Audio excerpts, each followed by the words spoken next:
बताया गया है। और जो एप्लीकेशन मोड है, मतलब अगर आपको इसमें ऑनलाइन अप्लाई करना है या ऑफलाइन, वो करना है आपको ऑनलाइन तरीके से आपको इसमें अप्लाई करना है। लोकेशन देख लीजिए यहाँ पे, लोकेशन ये अक्रॉस इंडिया, मतलब ओवरऑल कहीं भी आप इंडिया में कहीं कहीं भी आप जॉब कर सकते हो, कहीं भी आपको ये लोकेशन दे सकता है।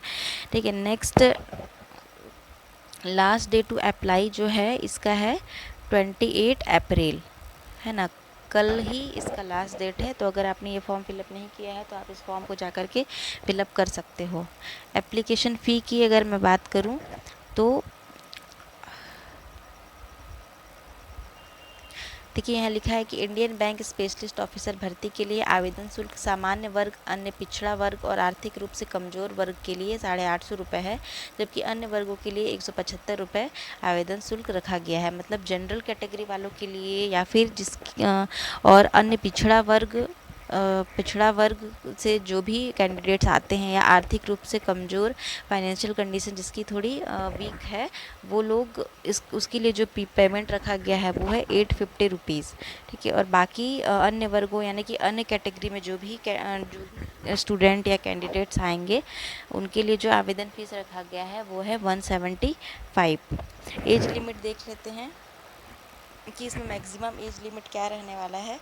तो यहाँ देखिए 22, कम से कम बोला है 22 वर्ष और अधिकतम 37 वर्ष, है ना। मतलब कम से कम आपकी जो एज है वो 22 एज और 37 एज आपकी रखी गई है। और ये जो एज की जो कैलकुलेशन है वो आपकी 1 अप्रैल से लेके 1 अप्रैल 2026 के अनुसार की जाएगी। मतलब 1 अप्रैल 2026 से एज का कैलकुलेशन होगा।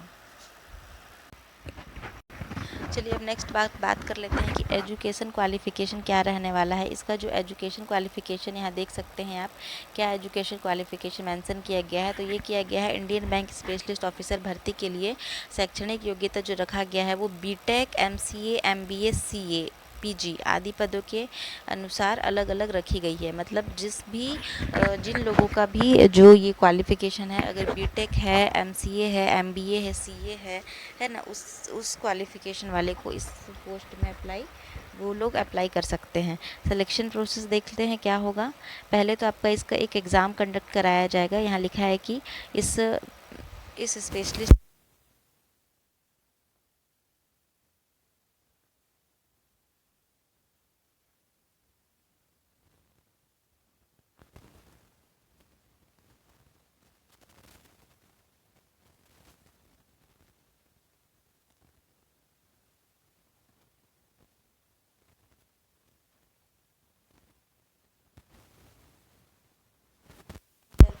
इंटरव्यू होने के बाद आपका एक डॉक्यूमेंट वेरिफिकेशन कराया जाएगा और मेडिकल एग्जामिनेशन करवाया जाएगा। मतलब डॉक्यूमेंट वेरिफिकेशन के बाद एक